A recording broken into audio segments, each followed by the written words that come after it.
And thus, as I have brought animated garbage to this series, thus you must do so as well. Except I'm coming in with the big guns.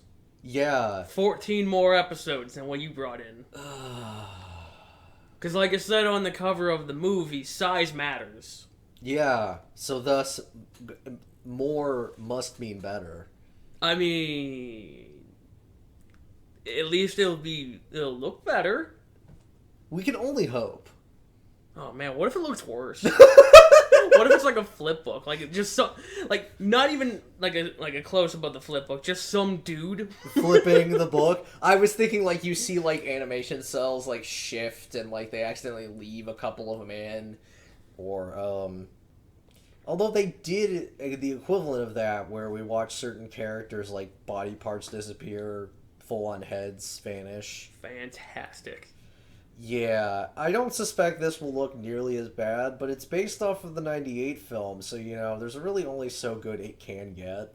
I mean, it's basically, Jurassic Park, the movie, the series, the animated series.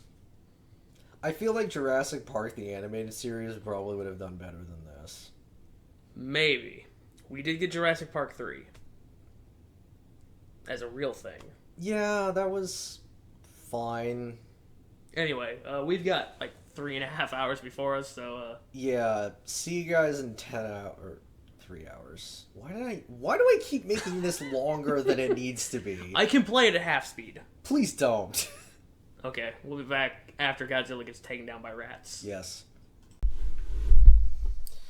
Oh my god. It was only 3.5 hours. It felt like hell. You had a good time. It wasn't bad. It had a slow start because we had to grow up Godzilla. That only took 8 hours. Yes. Real time. Well, in the in-universe time. Yeah, real time. Yes. But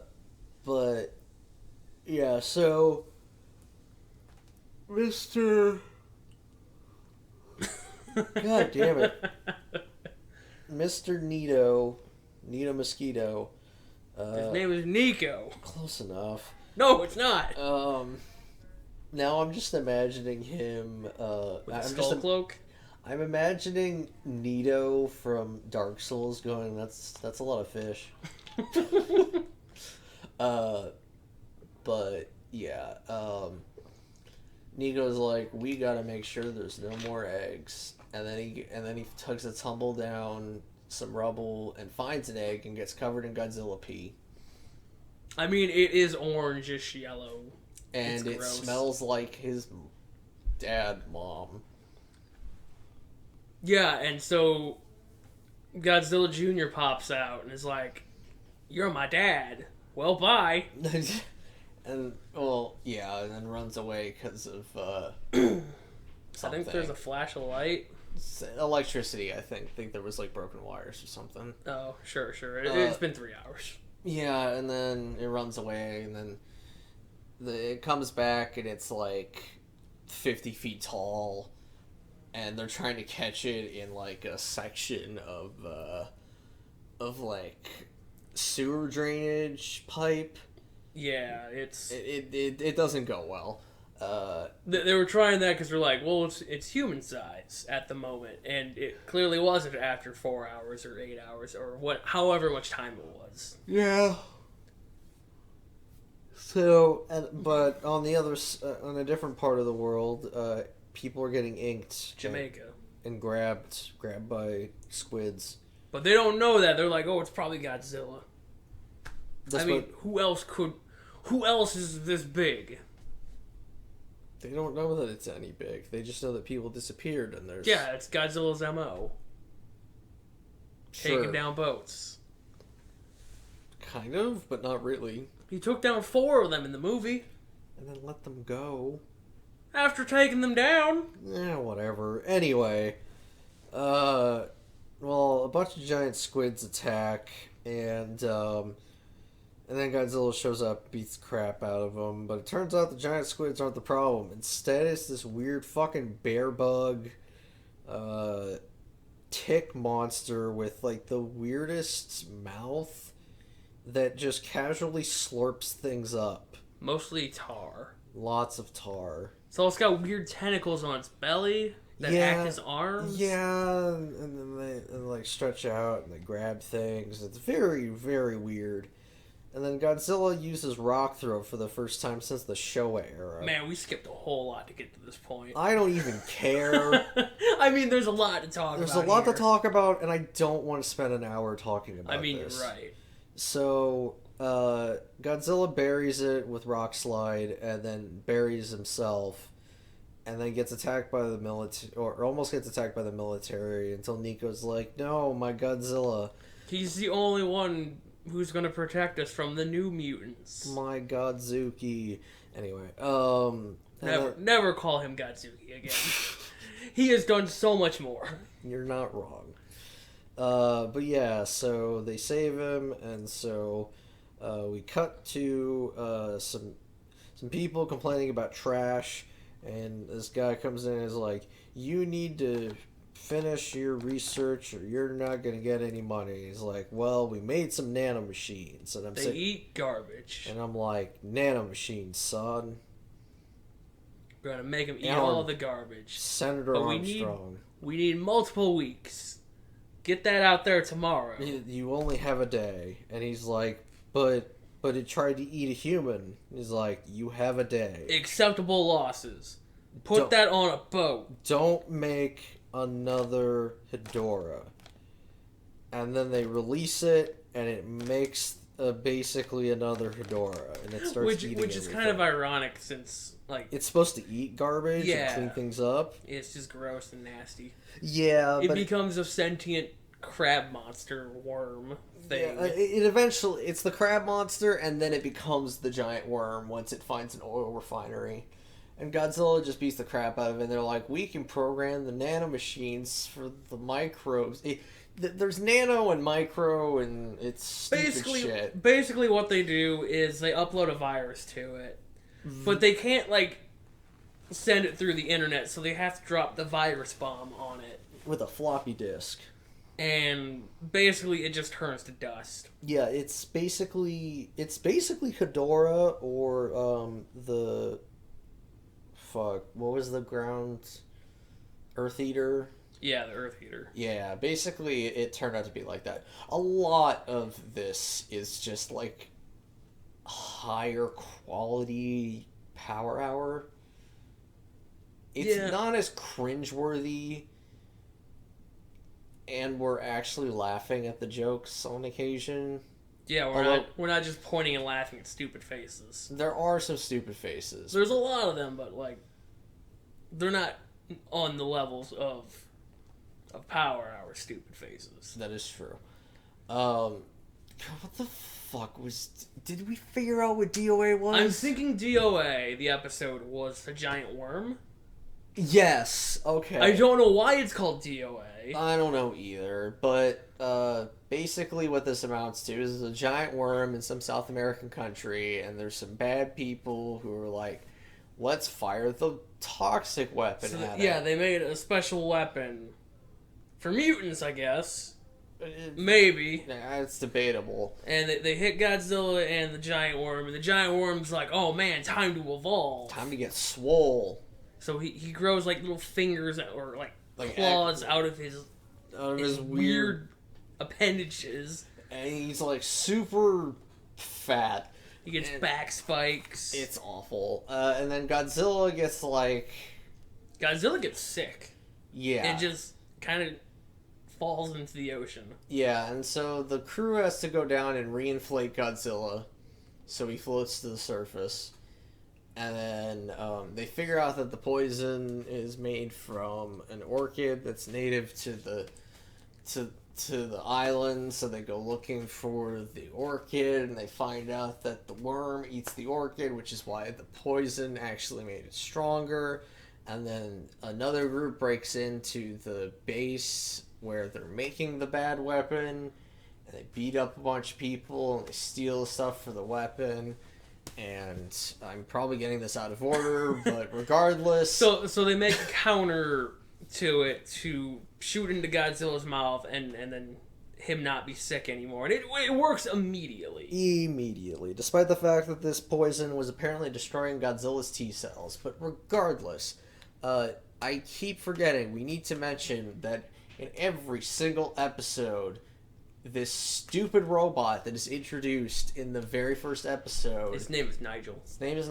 It blows up every single episode. It is destroyed every single episode. Well, yeah. That's what you do. Every single episode. It is basically the equivalent of a running gag, but it's usually not funny. There was one time it was funny. There was a couple times. Alright, so Godzilla roasts the giant worm. Into a tiny worm. That escapes. And then it burrows back under the ground. But Godzilla leaves because, his job's done. He's done his work. So then we move on to Winter of Our Discontent, which is where an evil scientist plants a brain thing into Godzilla and is like, yo, I can control your Godzilla. And he's like, what? And then they tour the facility while there's a French lady. She's a spy. Totally forgot to mention her. It's fine. She infiltrates the place, but when she trips a laser wire, she gets attacked by wall Dobermans. Yeah, they literally come out of the goddamn walls. Well, yeah, that's where you put your Dobermans. Just to store. You store them in the walls. It's just the wall Dobermans. It's your casual wall Dobermans, and they. They don't even really do anything. They just kind of pin her down, and then everybody shows up. That's debatable. I don't feel like they did much of anything. The dog was on top of her. Oh well, I missed that part. But regardless, that's when they walk in the door and they're just like, "Oh, hey, everybody's here now. You've been assaulted by the wall Doberman." All right, put them back in the wall. Back in the wall. Put them back in the storage container. Just store them for safekeeping. So the rich scientist guy is like, hey, you're assistant guy, I'll pay for your college and everything. Put this in Godzilla. Put this ear device in Godzilla. Well, he gets convinced because Winterman antagonized Godzilla into seeming to attack their base, which is why he's like, I gotta do this. And then he puts the thing in Godzilla, and then Godzilla gets taken to a military base and blows up a bunch of military equipment. Well, Winters is like, yay, they're gonna pay me to replace all the broken crap. Think of all the contract work. And all the Godzillas I can make as weapons. And that's when, What's-His-Face shows back up and is like, I betrayed you because you betrayed me. And I brought the military to arrest you. And that's basically the end of that. Yeah, so they get Godzilla unmind controlled and and then Godzilla just goes home and Winters gets arrested. Yep. Probably won't come back. Probably not. And then we get to the best episode of this bunch, I think. Where it opens with a homeless man digging through a dumpster for dumpster pizza, and he's shooting away all the rats. He's like, it's my food. And then suddenly the giant fucking monster of a rat shows up and just takes the dumpster. So basically the entire episode is, they know there's a big rat running around New York. Well, Godzilla knows there's a big fucking rat. And so they're like, look, if we get rid of the rat, we get rid of Godzilla. He'll stop terrorizing the town. Because he's like, you're on my turf. Get off my turf. It's a turf war between rats. That's plural, rats, and Godzilla. And spoiler warning, Godzilla almost loses to these rats. Yeah, they're kind of pestering him for a while. They're just all over him, and he's like, I can't deal with these rats. Get rid of these rats. These rats are a problem. And then he finally realizes, oh wait, my affinity for water is my strength and their weakness. So he opens up their lair to the bay, I guess, and floods it. Yeah. But not before everyone... There's a bunch of redneck hunters with military surplus rocket-propelled grenades. Yeah, the cast of King of the Hills here. They're wielding Nerf rocket launchers while a French lady has a Nerf crossbow. And they all decide to go and fight some rats, and they all lose.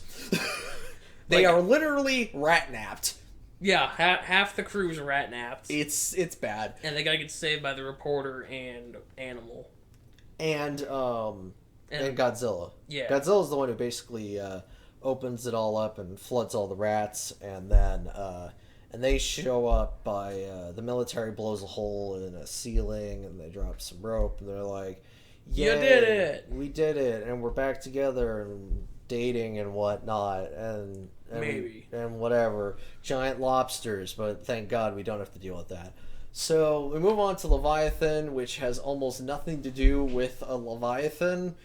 There is a sea creature, but there's multiple. It's just kind of there in the background. This is actually about aliens. Yes, it's about aliens and tachyons and being assimilated into aliens, and also the aliens look stupid. They look really stupid. They're like quadrupeds that can float sometimes, and they've got like weird grabby claws for hands. And their heads extend. Oh God, it's bad. Basically, there's a scientist and his two friends. They go down there, and then they're all dog-napped by skags. He's like, you know what? I'm just gonna work with the aliens. Totally. Because that's not dumb. Great idea. And so, what's his face? Science Craven. He inserts the behavior thing made by God damn it, what is his Randy. By Randy, and it goes nuts and starts blowing stuff up, and he's like, "No, Nigel, bad Nigel," even though he did it on purpose. And basically they all destroy all the aliens because it turns out their weird bodies are just like avatars and not actually their bodies. They were in the software or some shit. And they all get into the stupid escape pod, and the xenobiologist man goes into a green door and like makes a comment about like something. I found it. Or something. And it turns out his two friends are actually aliens in disguise. No, they just have glowing red eyes. Which is the same as the aliens. They're definitely not aliens. They're definitely not coming back ever again. We won't see them. Great. Awesome. Anyway. It is a plot thread that is just gone and buried, and there is a man who has dreams of a giant monster punching his apartment. Okay, so this giant electric beast starts punching this apartment, specifically this feuding old couple who can't pay their electric bill.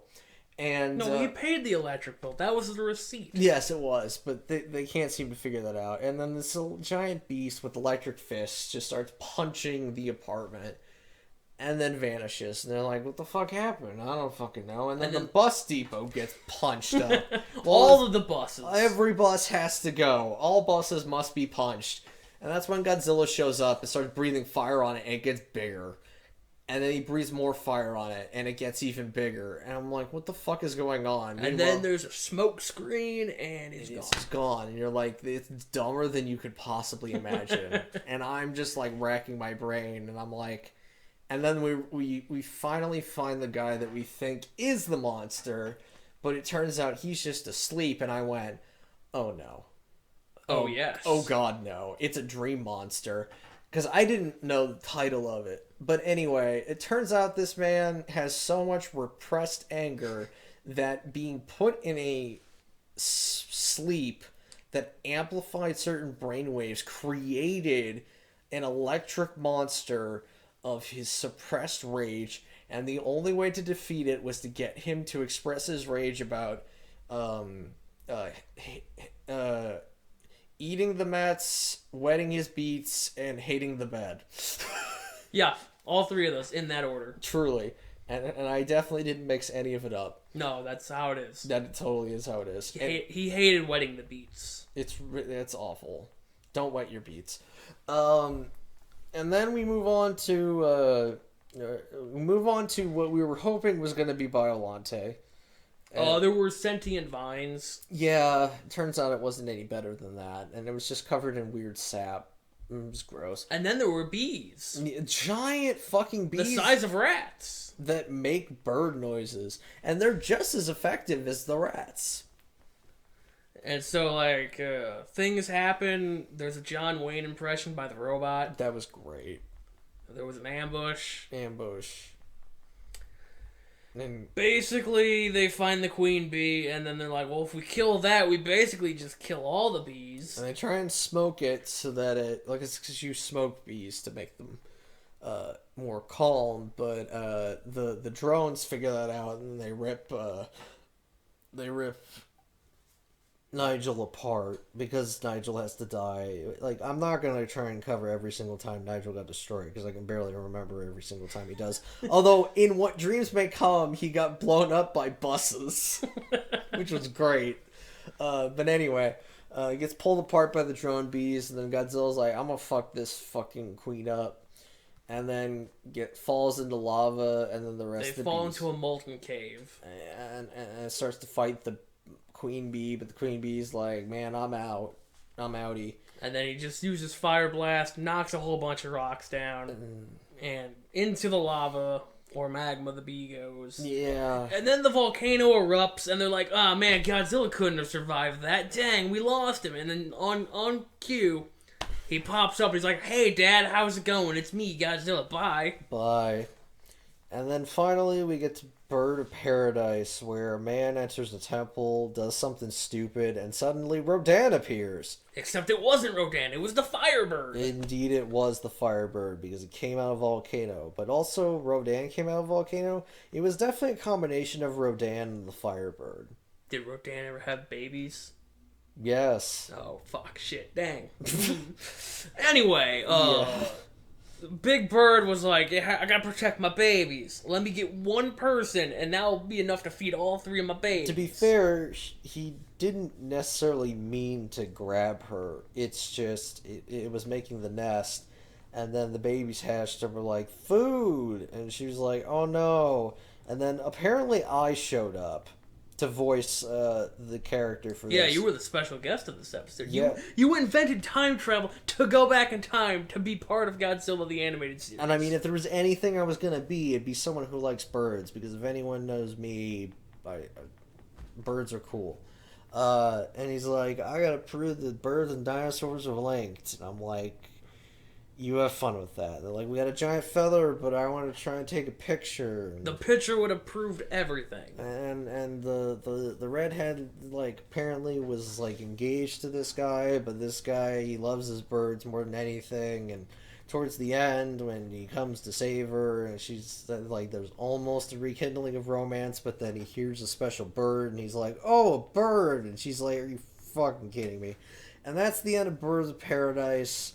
Well, you see what happens is Big Bird grabs his babies and is like, we're just gonna leave. And Godzilla's like, no. He just drops them into the lava, and then he just puts rocks on top of them and says, just stay down there. You're good. Just stay, go back from whence you came. And that was how we spent the last 3.5 hours. Yeah, we missed a whole lot of things, but you know what? Nobody really cares all that much. No, there are so many fucking episodes to cover. The main thing I will say is that this Godzilla acts more like Godzilla than Power Hour Godzilla. He even kind of sounds like him sometimes when he's not being voiced by an elephant. Yeah, he's mostly an elephant, but sometimes he sounds like Godzilla. Usually when he's breathing fire. And he breathes a lot of fire, but not too much fire. There's enough, like, sort of grappling combat that it's, like, it's alright. And, you know, he said he gets bodied in every episode, he gets wrecked, but to be perfectly honest, like, the closest we ever got was him, like, being annoyed by rats. I mean, he got tied down by vines. And he also did. And he got stung by bees. He also got covered in the symbiote and became Godzilla Carnage, which is very awkward. And then, like, the weird thing from the first episode, that thing, maybe it did. No, it didn't do it. No, it didn't really get him. Godzilla hurt himself. He fell off of the cliff. I mean, there was that time he almost died to a smoke grenade. I don't remember that. That was with the big worm. That wasn't a smoke That grenade. was a smoke That was a grenade. bioweapon. There's a difference. But regardless, here's what I'm going to say. I'm having a better... Okay, I'm not necessarily having a better time than Power Hour. The problem with Power Hour was that what made it hilarious to begin with got old fast. This is, like, reasonably entertaining, but the jokes have also started to, like, stop. Yeah. It might be because you watched 10 episodes in a row. I guess, but, like, the banter between, I'm never gonna remember anybody. Craven and, Randy kind of relaxed a bit, but it always depended on what characters they needed to focus on. So, yeah, it's fine. It at least looks better. Sometimes. Most of the time. And the fights at least feel like fights as opposed to just kind of Godzilla walking up and doing a thing. And the monster designs are so much better than Power Hour. Yeah, because Earth Eater was a Tinker Toy. Yeah. And, like, the Firebird was just a bird, I think. Yeah. I don't remember what he was. it was a bird that had fire elements, but, like, not even Moltres. It was just lame. No, the monster designs are a lot better. And so, I'm having a better time taking this a bit more seriously. So, can't wait to see where this fucking thing goes. Probably to space. I hope not. Alright, we'll see you guys probably tomorrow for the next 10 episodes. Yeah. See ya. Bye.